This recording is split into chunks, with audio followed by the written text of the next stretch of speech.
What we're seeing first and foremost. Now, these road closures happened around 4 o'clock. That was with NOPD, state police, as well as DOTD. They came out, they were blocking off a lot of those on-ramps as well as the bridges from I-10, 510, 310, as well as the US 90 access. But what we're seeing right now, an hour past, we're here on Metairie Road right in front of Zia's. People are going around some of those barricades. So now, literally probably just 2 minutes ago, we had a Department of Transportation truck that came up and actually got out of the car and had to reblock or replace some of those barricades because people started to go around that. We cannot emphasize enough that we do not want you to go around some of those barricades. They are put there out of an abundance of caution for you to be safe. We know it's getting colder, it's getting windier, the temperature is going to continue to drop, and as we get later into the morning, we are expecting to see some snowfall here in New Orleans, so they do not want you to go around some of these road closure signs that they are putting in place. We know that the road is going to get slick and icy, so again, they're asking you to stop. Now, with some of these road closures, we know that means if you take public transportation, that will not run today.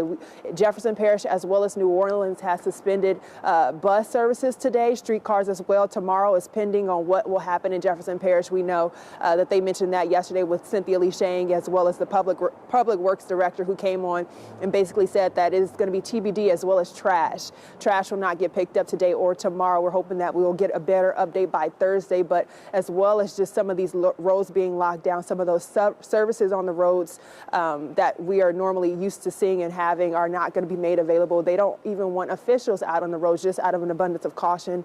And like I said a few minutes ago, first responders are on standby. We are seeing state troopers patrol some of these areas where these road closures are in effect, just to make sure that people are abiding by them and staying safe as well. So we're going to keep an eye out. I feel like I'm street patrol at this point, just monitoring what we're seeing right here under this underpass at Metairie Road. So we'll send it back to you guys. You're doing a great job, Ariel. Thank you so much. And you can see there in Ariel's shot, doesn't look like any active